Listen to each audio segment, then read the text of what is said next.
প্রিয় দর্শক, আসসালামু আলাইকুম। আমি আজকে আপনাদের সাথে খুব সিম্পল একটা রেসিপি শেয়ার করব।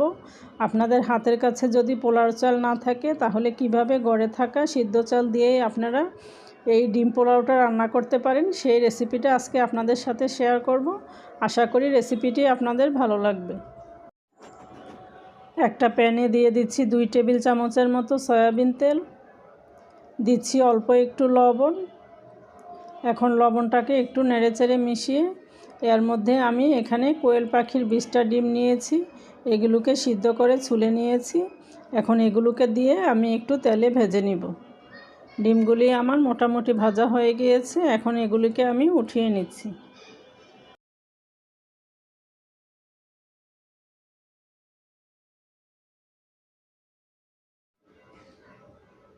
এখানে আমি ছোট সাইজের 5টা আলু ছুলে মাঝখান দিয়ে টুকরো করে নিয়েছি। এখন এগুলোকে দিয়ে দিচ্ছি, তার সাথে দিচ্ছি অল্প একটু লবণ। লবণটা দিয়ে এখন নেড়েচেড়ে আমি একটু মিশিয়ে এগুলোকে ঢাকনা দিয়ে ঢেকে 2-3 মিনিট একটু উল্টে পাল্টে লাল করে ভেজে নিব। আলুগুলি আমার ভাজা হয়ে গিয়েছে, মাঝখানে আমি কয়েকবার নেড়েচেড়ে দিয়েছি। এখন এগুলোকে আমি উঠিয়ে নিচ্ছি।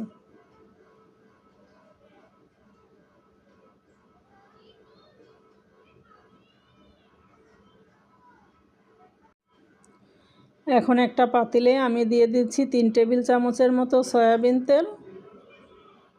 এখানে আমি কিছু গরম মশলা নিয়েছি, মশলাগুলো আপনাদেরকে দেখিয়ে দিচ্ছি। এখানে নিয়েছি অল্প একটু জত্রিক, 2টা দারুচিনি, 4-5টা আলু বোখারা, 3টা এলাচ, দিচ্ছি একটা স্টার এনিজ, 2টা তেজপাতা, আর দিয়েছি আধা চা চামচ শাহি জিরা। মশলাগুলোকে তেলের মধ্যে একটু নেড়েচেড়ে ভেজে নিচ্ছি। এখন এখানে আমি দিয়ে দিচ্ছি 1/4 কাপ পেঁয়াজ কুচি। এখন পেঁয়াজটাকে আমি 2-3 মিনিট একটু ভেজে নরম করে নিব। পেঁয়াজটাকে লাল করে ভাজবো না, তাহলে পোলার কালারটা চেঞ্জ হয়ে যাবে। এখানে আমি দিয়ে দিচ্ছি আধা চা চামচ রসুন বাটা, আর দিয়েছি 1 চা চামচ আদা বাটা। আদা রসুন বাটাটাকে আমি একটু নেড়েচেড়ে ভালো করে ভেজে নিব, কাঁচা গন্ধটা দূর হয়ে যাওয়া পর্যন্ত। এখানে দিয়ে দিচ্ছি আমি 1.5 চা চামচ লবণ। লবণটা দিয়ে একটু নেড়েচেড়ে মিশিয়ে নিচ্ছি মশলাটার সাথে।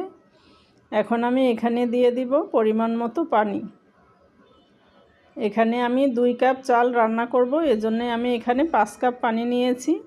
আপনারা আপনাদের চালের পরিমাণটা বুঝে পানিটা অ্যাড করবেন। পানিটা আমার ফুটে উঠেছে। এখানে আমি নিয়েছি 2 কাপ নাজিরশাহ চাল। চালগুলোকে আমি ধুয়ে আধা ঘন্টা ভিজিয়ে রেখেছিলাম। এখন এগুলো আমি এখানে, যেহেতু আমি রান্নাটা সিদ্ধ চাল দিয়ে করছি, সিদ্ধ চাল দেখা যায় কোনোটা চাল একটু তাড়াতাড়ি সিদ্ধ হয়ে যায়, আবার কোনো চাল সিদ্ধ হতে একটু সময় লাগে। আপনারা ওইটা বুঝে পানিটা অ্যাড করবেন। এখানে আমি ভেজে রাখা আলুগুলোকে দিয়ে দিচ্ছি, দিয়ে ঢেকে আমি কয়েক মিনিট এগুলোকে মিডিয়াম আঁচে রান্না করে নিয়েছি। চালগুলোকে একটু নেড়েচেড়ে মিশিয়ে নিচ্ছি। এখানে আমি পানির মধ্যে কয়েকটা কাঁচামরিচ দিয়েছিলাম, ওইটা স্কিপ হয়ে গেছে, আপনারা কয়েকটা কাঁচামরিচ দিয়ে দিবেন। এখানে দিয়ে দিচ্ছি ভেজে রাখা কোয়েল পাখির ডিমগুলো, আর দিচ্ছি 2-3 টেবিল চামচ কিশমিশ দিয়ে এখন আমি ঢেকে 15 মিনিট দমে রেখে দিব।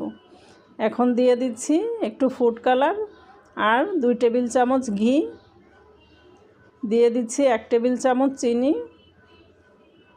এখন আমি আরেকটু দমে রেখে দিব। চালগুলো আমার ভালোভাবে সিদ্ধ হয়ে গিয়েছে।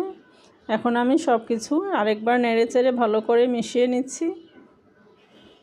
দেখুন একদম ঝরঝরে সুন্দরভাবে ভাতগুলো সিদ্ধ হয়েছে।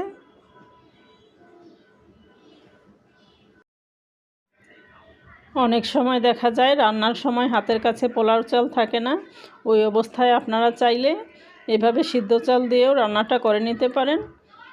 এখানে কোয়েল পাখির ডিমের পরিবর্তে আপনারা চাইলে মুরগির ডিম অথবা হাঁসের ডিম দিতে পারেন। আশা করি রেসিপিটি আপনাদের কাছে ভালো লেগেছে।